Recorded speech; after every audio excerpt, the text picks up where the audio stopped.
Dzień dobry, witam. Bartek z tej strony, kanał Coffee Doctor. Do przodu, coraz lepiej, słuchajcie. Jura, dzisiaj Jura. Oczywiście, bo miałem problemy przed chwilą Stream Deck mi nie widział OBS-a. Ekspres oddany na problem z pobieraniem wody. Nie pobiera wody. Widać, że był odkamieniany, bo tak jak mówię, nawet jak jest niedbany o zbiornik, to widzimy na zbiorniku ślad po odkamienianiu. Dotąd był wlewany odkamieniacz, także konwencja bez dubli. Przypominam dla nowych widzów, nagrywam tu całą swoją naprawę ze wszystkimi tego plusami i minusami. Dzisiaj tak naprawdę skupimy się na zdiagnozowaniu tego ekspresu, bo co do naprawy będę musiał się skonsultować z klientem co do jej kosztów. Rozbierzemy go, zobaczymy. Jura F9. Dajcie mi chwilkę, idę nalać wody. Jestem, słuchajcie. Muszę sobie przypomnieć, jak to wszystko się robi po takim długim okresie. Wiem, że już chcieliście napraw ekspresów, więc działamy. Jura naprzód. No i co, odpalamy dzidę. Nie działa. Zobaczymy, co tu się wydarzy. Jakieś SMS-y przychodzą, to za chwilę. Niech ona się nagrzeje, jak widzicie trwa. Your machine is hitting. Your machine is hitting, no to niech ona się hitting. W ogóle nie mogłem wyjąć tacki, musiałem ją odpalić, oszukać, żeby wyjąć tackę, bo została chyba wyciągnięta po prostu gwałtownie z prądu. Nie wyłączajcie tak ekspresów. Nieładnie. Nie róbcie tak, różne rzeczy się mogą wydarzyć. Ekspres generalnie fajny, nawet niezbyt zniszczony. Zobaczymy. Niech on się tylko łaskawie nagrzeje. Bez pukania, bez niczego. Ciekawostka. No dobra. Nie. No nie, weźmy tu jakieś opakowanko po lodach. No spróbujmy puścić wodę.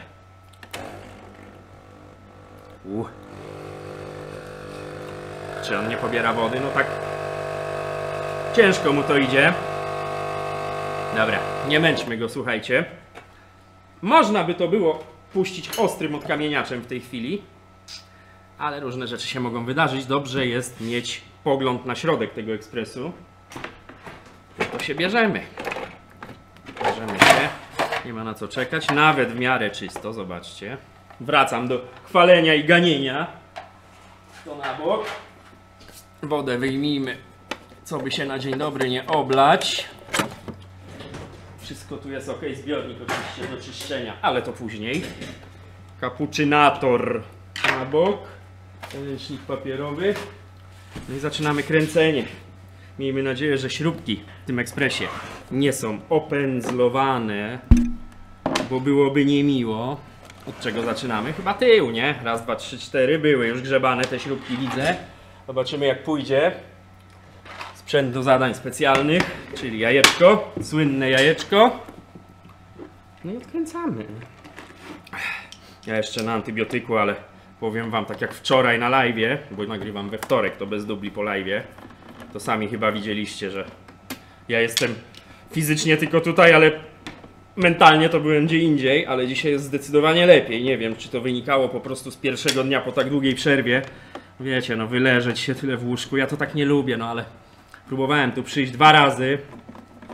Wiecie, jeszcze w domu, w cieple, jak człowiek leży, to jako tako się zaczyna rano czuć, ale jak tu dojeżdżałem, po godzinie ja już byłem styrany, tak, no. Tak jak nie lubię grać w gry i nie grałem w żadne gry przez 2 tygodnie, dopiero w ostatni weekend coś tam pograłem, a wiecie, że lubię grać na PlayStation. Tak też właściwie tylko telewizję oglądałem, no masakra. Nikomu nie życzę, dbajcie o zdrowie. Dobra, tył mamy odkręcony, nawet gładko to poszło, wyjątkowo. No to standardowo mamy tutaj torksy, wielokrotnie pokazywane. Nawet nie ten rozmiar, słuchajcie. Kręcimy. Ładnie idzie, drugi torks jest pod klapką kawy. Plomby były, ale już są pozrywane przez kogoś wcześniej. Także już w jakimś serwisie ten ekspres był. Kawusia jakaś nawet w środku jest.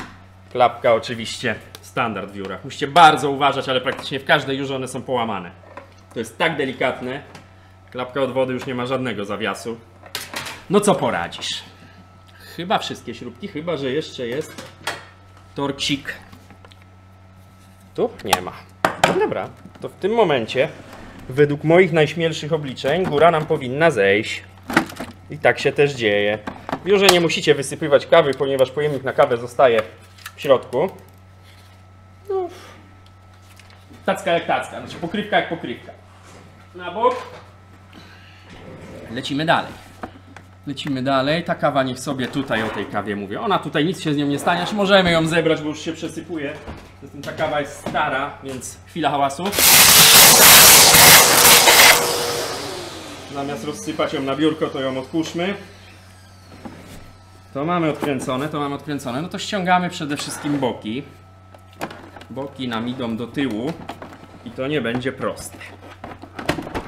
One tutaj są na zatrzaskach, ale trzeba się trochę posiłować i wszystko nam schodzi. Nawet jest nieźle. Czekajcie, bo dzwoni mi telefon. No poczekali na mnie, słuchajcie, klienci. Dzisiaj to chyba już ze 40 telefonów odebrałem. Dobra, pokażę wam, co tu się dzieje. No, może jeszcze... A, tu już oczywiście ktoś nie wkręcił śrubki. Tu jest taki element. Słabo to widać, czy ja mam światło na 100%? Nie mam, o. Tu jest taki element z dziurką. No nic się nie dzieje, jak tej śrubki tu nie ma. No ale jak była, słuchajcie, to warto by było ją tu wkręcić, nie? Czekajcie, bo ja się znowu muszę przestawić. Tak ta kamera ma być, macie widzieć mnie tylko w rogu. Czy coś tu widzimy? Coś tu się zalewało, ale to może być stacki. Zaparzacz oczywiście do wyjęcia, bo jest do zrobienia, ale dobra. Tu wszystko jest w granicach normy, słuchajcie. W granicach normy to znaczy tradycyjny syf w ekspresie, który ma... Pewnie zaraz się dowiemy, ile lat. Lecimy z drugą połówką. Tu już jest trochę więcej syfu. Co my tu widzimy? Przede wszystkim starą kawę. Przepływomierz, jeśli jest oryginalny, słuchajcie. 2009 rok. 15 lat. Stara Jura. Czy coś tu złego widzimy? Tak na pierwszy rzut oka. Tak na pierwszy rzut oka to powiem wam, widać, że była odkręcana membrana, bo jest wkręcona na jakiś... No nie wierzę, że ona jest wkręcona, słuchajcie, na... No na jakieś uszczelnienie, ale to wygląda jak silikon. O. No nie. No pewnie to działa, ale do tego są sznurki, do tego jest teflon, a nie kurna silikon. No ale nie znam historii, czy to klient sobie sam naprawiał, czy nie. Słuchajcie, ja bym na dzień dobry zalał to odkamieniaczem, mając tu wszystko na widoku. No i zobaczymy, co się stanie. Nie widać, że wężyki do wyczyszczenia, bo są ciemne. Sprawdzimy przede wszystkim, czy tu wszystko działa. Tu wygląda, że się nic nie leje na złączkach. Patrzę tutaj z tyłu, wy nie zobaczycie, na razie nie chcę odkręcać tej prowadnicy. Tu jest wszystko ładnie, nic nie kwitnie. Tu wygląda, tak mi wygląda, że był wymieniany zawór zwrotny. Oczywiście to wszystko jest do wyodkurzania. Zaparzacz do wyjęcia. No ale co? Robię pauzę, nalewam odkamieniacza, zobaczymy, co się stanie. Często jest tak, oczywiście i tak trzeba ekspres rozebrać, ale często jest tak, że jak nalejecie gorącego odkamieniacza, tylko nie wrzącego, to on sam odpuści ten ekspres. Jeszcze patrzę na końcówki grzałki.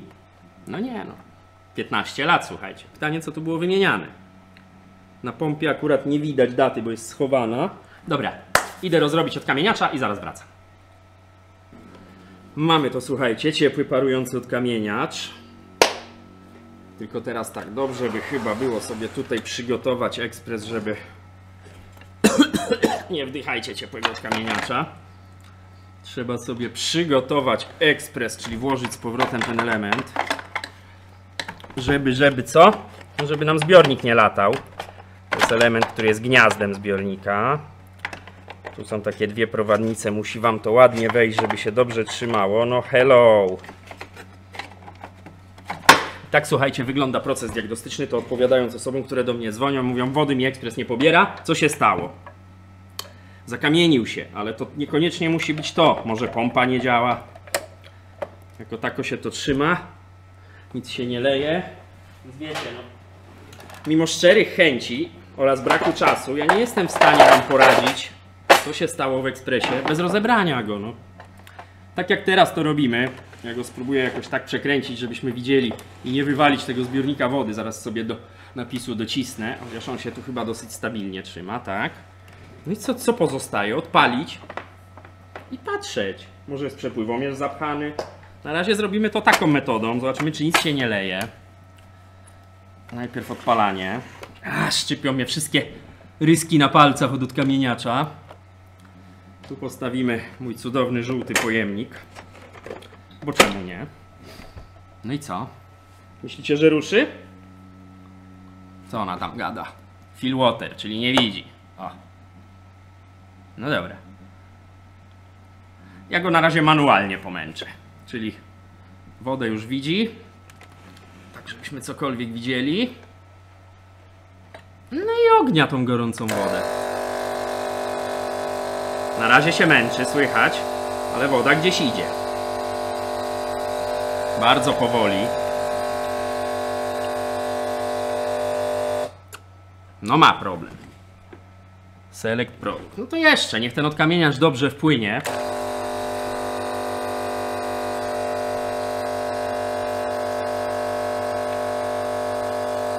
Da radę czy nie?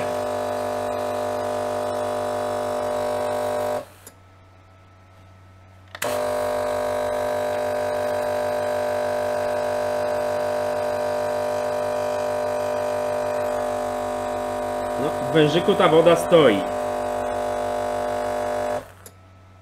Tu widać jakiś ruch. Jeszcze raz.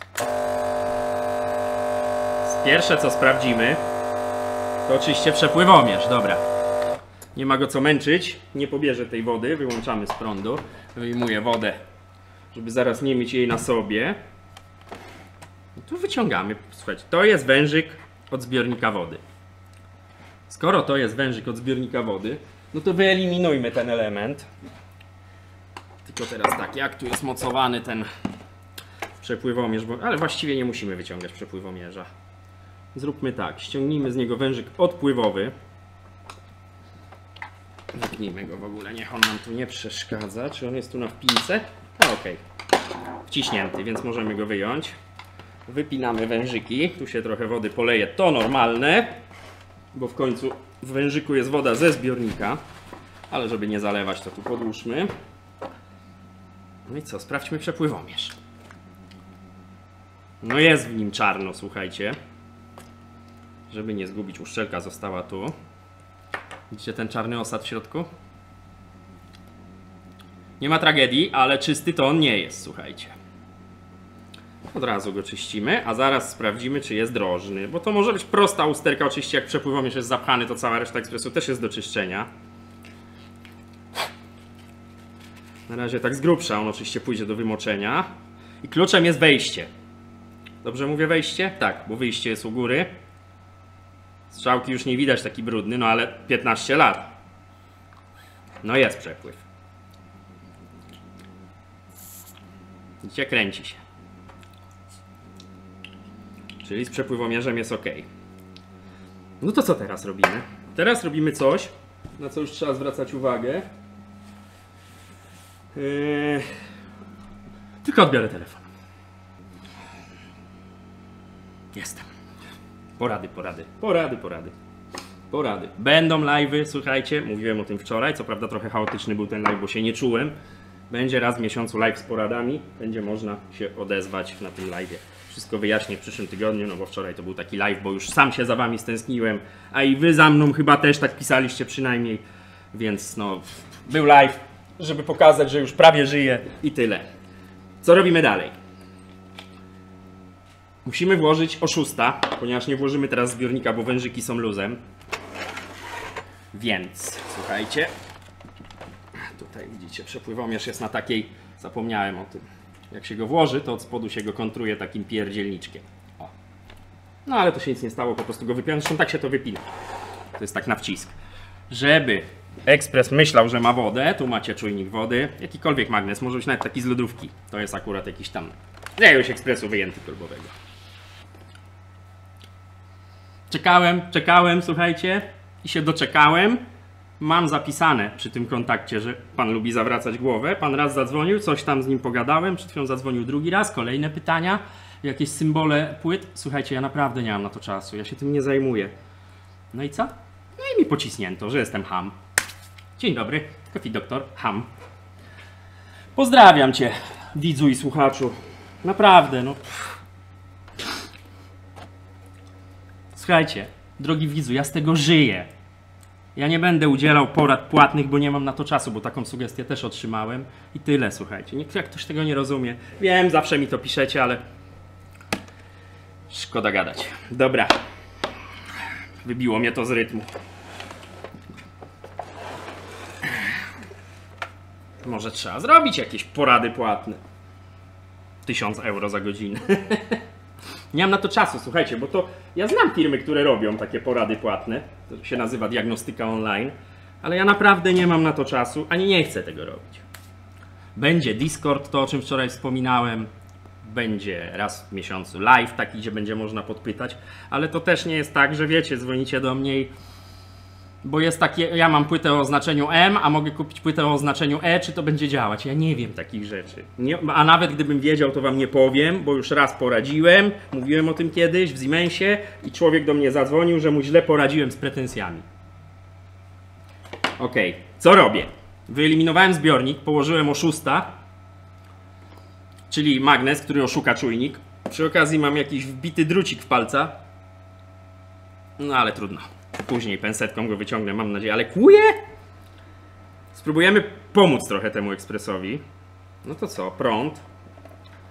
Tu wisi kabelek od zbiornika, on nie jest istotny w tej chwili. Nie będzie się też kręcił przepływomierz, więc on będzie wywalał błąd ten ekspres. Ja bym chciał tak wam trochę pokazać ekranu. No widzicie, wpiąłem się bezpośrednio do pompy. Gdybyśmy patrzyli, co tam się dzieje. On teraz nie ma prawa zadziałać, będzie pokazywał błąd przepływu wody, no bo nie ma sygnału z przepływomierza. Kurczę, no. Skąd mi się to wbiło? Kłuje, wiecie jak to kłuje, tak nieprzyjemnie. Odpalił się? Select produkt. No to teraz musimy tak, tu żeby nas nic nie zabiło. Czy nas? Mnie. Trzeba tu uważać, tu wszędzie jest 230, więc nie bawcie się tak w domu. Odpalamy to. I ciśniemy. A, gdzieś jest blokada. Ale może odkamieniacz da radę. O!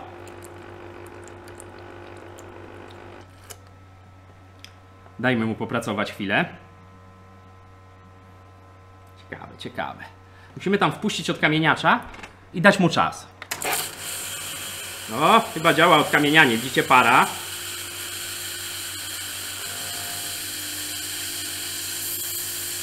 Jak odpuści, to chlapnie w monitor. Dobra. No on teraz wywala błąd, bo po pierwsze woda nie płynie, po drugie nie zlicza tych impulsów. Dajmy mu chwilę. Wiecie, odkamieniacz też potrzebuje trochę pracy.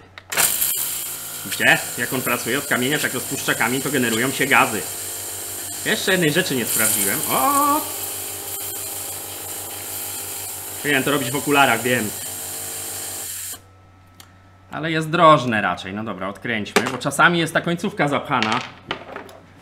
Tutaj raczej nie jest ten problem, bo jednak coś tam z niej bucha. Widzicie, teraz odkamieniacz pracuje już wewnątrz układu. O to nam chodziło. Tak jest najprościej też, jeżeli grzałka, czyli ten element, nie będę teraz dotykał oczywiście, jest zakitowany. Widzieliście walkę z grzałką na którymś live'ie nieudaną. To najprościej jest ją udrażniać w ekspresie w taki sposób, bo no, ewentualnie podpinać ją na krótko. Ona musi być gorąca, żeby się odkamieniła. To jest ważne, bo odkamieniacz w chłodnym elemencie bardzo słabo działa. Tu oczywiście cały czas kontrola, czy nic nie cieknie, ale widać w wężykach, że jest ruch, więc jakaś praca się wykonuje. Działamy dalej.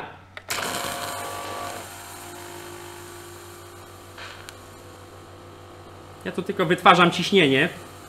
Wiecie, może być pompa walnięta i ja się mogę tak męczyć, ale raczej jak tak para leci, to gdzieś jest niedrożność. Dawaj jeszcze raz.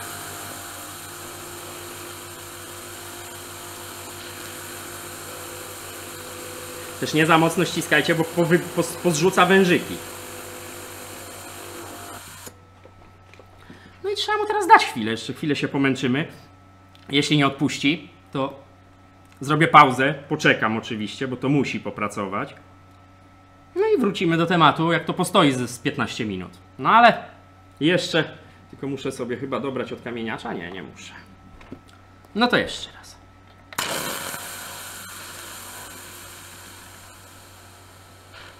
Tu nie ma zaworu ceramicznego. Mi to się wydaje, że to stoi na grzałce. Bo w tej chwili kierunek wody jest bezpośrednio do grzałki i do dyszy. Czekajcie, kolejny telefon. Panie Marku, śmieje się, dzwonił pan Marek, widz z wczorajszego live'a, ale to było proste pytanie, to nie było porady, tylko Jura X tam S9 czy XF9, błąd 4. Czy mogę coś sam zrobić, czy do serwisu? Do serwisu, bo to jest problem z grzaniem, trzeba posprawdzać czujniki i tak dalej. Krótko, zwięźlej na temat. Chociaż zaczął pan, że wie pan, że prosiłem, żeby nie dzwonić o porady. Ale to wiecie, ta rozmowa trwa 5 sekund, konkret. Minęło 2 minuty, nie więcej. Widzicie, już coś zaczyna płynąć.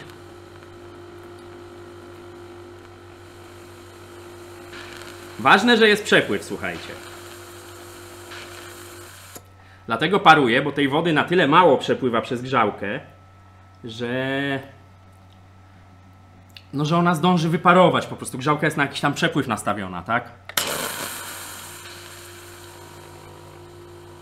Ale ja się nie poddam tak łatwo.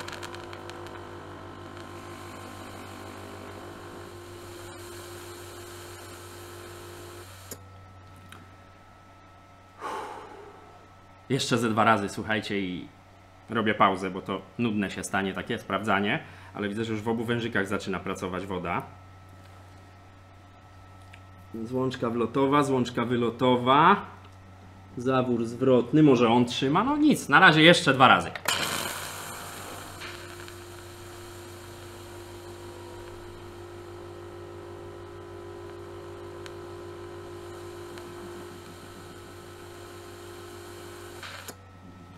Dobra, słuchajcie, nie będę tym przynudzał, bo to już z dobrych parę minut trwa. Robię pauzę, on sobie tu pochodzi, jak odpuści, to dam wam znać.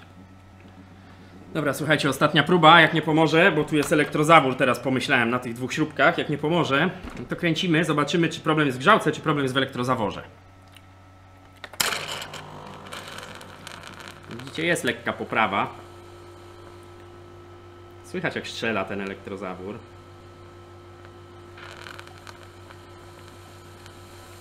Ja myślę, że jak on by postał z pół godzinki, to by dał radę, ale to też nie o to chodzi, żeby go męczyć, zaraz zamęczymy pompę i na tym się to skończy. Czyli najprostszą metodą się nie udało. Teraz należy pamiętać, że w tym obwodzie jest ciśnienie. Wszystko jest ciepłe, więc może być boom. Odkręcamy tą ramkę. Jeszcze mnie przestraszyła dzida. Kurna, powiem wam, że dzisiaj mam dużo więcej energii niż wczoraj. Chyba jednak trzeba było się odmulić po prostu. Może tak być. Tu nam się ujawnia elektrozawór, który trzeba teraz odpiąć.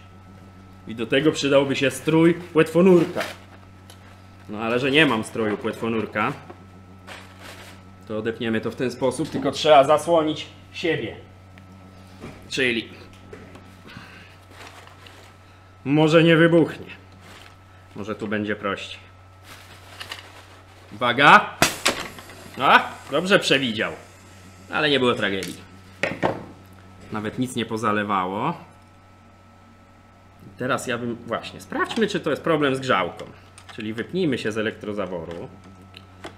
Jeszcze ten zawleczek. Wyjmijmy ten wężyk. Jak to sprawdzić? Jak to sprawdzić, moi mili? Trzeba sobie przynieść dłuższy wężyk. Poczekajcie. Tak wygląda. Tak wygląda, ja to zawsze powtarzam, moi drodzy, diagnostyka. To nie jest... Czy tam została uszczelka? Nie. To nie jest na chłopski rozum. Wiadomo, doświadczenie w ekspresach pozwala wam podejrzenia mieć jakieś, ale to i tak trzeba sprawdzić, bo podejrzenia podejrzeniami, natomiast naprawa ekspresów to nie jest wróżenie z fusów. Nawet nazwa pasuje. Coś on luźno tu siedzi, ale chyba będzie dobrze. Tylko no, trzeba sprawdzić pewne rzeczy, tak? Więc teraz mamy tak, czy tu się nic nie stanie? Nie, to sobie tak wisi, niech sobie wisi. Że teraz sprawdzimy, czy problem jest w grzałce, czy dalej. Czyli odpalamy maszynę. Dziwne, że on się nie płucze przy starcie. Albo ktoś wyłączył, albo w tym modelu tak było, nie wiem. Odpalamy maszynę, pierwszy z lewej, to pamiętam. Przytrzymać. Świeci? Nie świeci. Nie działa. Trzeba dłużej przytrzymać. No i jeżeli problem jest w grzałce, to tu nie będzie leciała woda. No ewentualnie w pompie, tak? Ale to trzeba wszystko wykluczać. Gdzie ja wziąłem ten pojemnik? Dobra, on jest już ready to play. No to co? Powtarzamy sytuację. Ten wężyk sobie przytrzymam.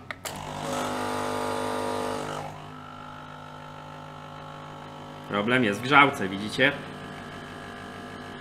Nic tu nie płynie. Dobrze jest zakitowana. No i co nam pozostaje? Pozostaje, słuchajcie, ten ekspres jest zalany odkamieniaczem. Na razie damy mu szansę, bo jaka jest jakby kolejność płynięcia tego płynu? To też wam pokażę. Dajmy mu szansę popracować, czyli jak sobie to odsłonimy, wyjęty z prądu, dobra. Woda wpływa, jakby strzykawka jest teraz w miejsce przepływomierza. Tędy wpływa woda do pompy. Membrana, która też może być zapchana. Z membrany, jak sobie spojrzycie tam do środka, może nawet wam to trochę przybliżę. Z membrany, tam idzie wężyk, prosto do grzałki, na złączce plastikowej. No w grzałce wiadomo, ślimak, element grzewczy, wychodzi nam tu.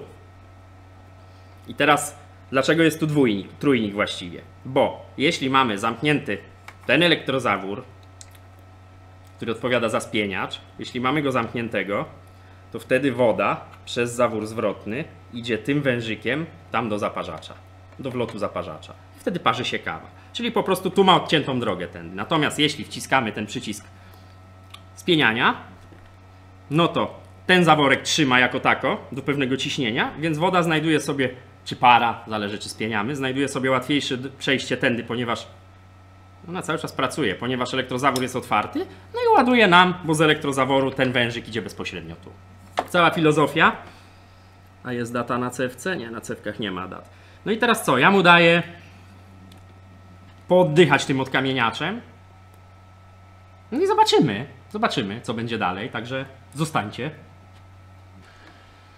Słuchajcie, mały update. To grzałka na pewno, bo posprawdzałem te złączki. Tu widzicie, dokonałem małego tuningu, zdjąłem w ogóle złączkę, żeby lało się bezpośrednio. Tamtą złączkę sprawdziłem. Jak ją odpiąłem, to strzeliło do góry. Nie wiem, czy ją widać, tą złączkę tam. O, widzicie, wejściową grzałki. Wziąłem teraz wrzątku w odkamieniaczu, już takiego naprawdę, aż mnie strzykawka parzy w rękę. No i działamy. Ale ja nie rokuję. Słuchajcie, to też jest... Chociaż... Wiecie, coś tam się dzieje.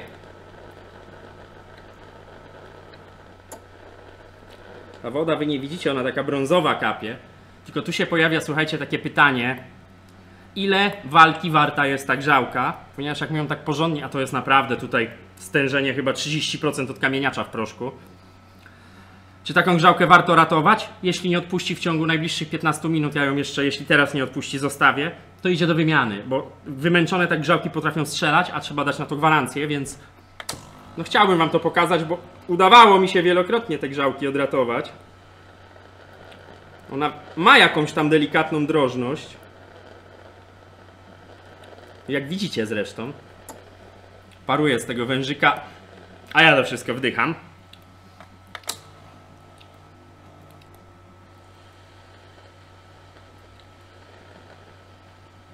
Jeszcze trochę wpompuję tam tego odkamieniacza, bo on bardzo powoli tam wpływa.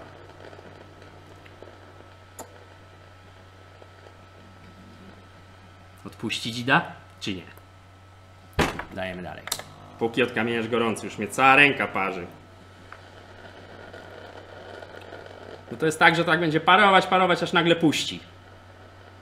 Ale to do takiego stanu wiąże doprowadzić grzałkę, to raczej nie był regularnie odkamieniany ten ekspres, bo to wiecie. Czyli pompę zakładam, że mamy sprawną, ponieważ jak zdjąłem tą końcówkę tam, to strzeliła woda w dół, czyli ciśnienie zbudowało się w grzałce.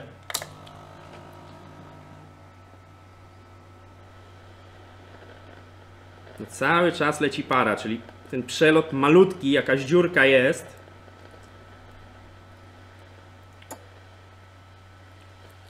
Ale będę się skłaniał ku wymianie tej grzałki. Słuchajcie, zróbmy tak. Jeszcze ze 2 razy spróbuję. Zostawiam ten ekspres na pół godzinki, godzinkę. Niech sobie stoi, ja się biorę za coś innego. No i zobaczymy. Dogram po prostu, co się stało, jak to się skończyło. Bo oczywiście, czy tą grzałkę udrożnię, czy nie, to jeszcze kwestia wyceny regeneracji zaparzacza, wyczyszczenia też elektrozaworu, który jest tu. Do zrobienia kompletnego przeglądu. Ekspres ma 15 lat, także na pewno jeszcze do Was wrócę z informacją, jak to się skończyło. Jest zmiana, słuchajcie, raport z akcji. Pompa zmieniła dźwięk.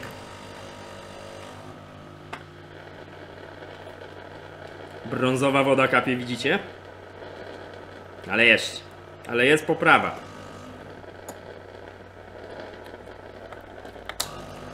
Ja wierzę w udrożnienie tej grzałki. Zobaczcie, coraz więcej tej wody kapie. Ale to taki syf brązowy. Ja myślę, że to zaraz nastąpi. O! Dobra. Wracamy za 5 minut, jeszcze niech chwilę popracuję. Dobra, słuchajcie, minęło pół godziny, nic to nie dało, więc ta grzałka kwalifikuje się do wymiany. Sprawdziłem, 250 zł około kosztuje jakiś zamiennik oryginałów, już nie ma. Przynajmniej nie znalazłem w dystrybucji. Jura nie chce sprzedawać części na zewnątrz, więc dystrybucja musi sobie jakoś radzić, ale one są identyczne, te grzałki. Więc ja piszę do klienta, wymiana grzałki, przegląd. Oczywiście po wymianie grzałki dowiemy się, jak tu cała reszta pracuje. No i tyle, słuchajcie, bo... No bo to nie ma sensu, wiecie, no siedzę nad tym już 45 minut. Czas kosztuje, tak? Także na ten moment tyle, no bo oczywiście teraz wycena, akceptacja, zamawiam części przyjdą w piątek, ale to dopiero po akceptacji klienta. Nie trzyma się takich rzeczy na stanie, bo one przychodzą z dnia na dzień. Przypominam o kawkach, słuchajcie. Mocna dzida 90% robusty, 10% arabiki. Kawa nie dla każdego, bo mocna, dużo kofeiny, wyrazista. Ale dobra, 95 zł na ten moment. 110, 85% arabika, 15% robusta, delikatna kawka dobra też. Wszystkie są dobre, słuchajcie. I Coffee Doctor czerwona, moi mili. Mam nadzieję, że nagrywam. 60% arabiki, 40% robusty. Taka pomiędzy tymi dwiema. Mocniejsza, ale nie bardzo. Wszystkie są dobre, żadna z nich nie jest kwaśna. Ja nie lubię kwaśnych kaw. No i tyle. Drugie podejście do udrażniania grzałki, które kiedyś tam ze 3-4 miesiące temu było na live'ie, nieudane.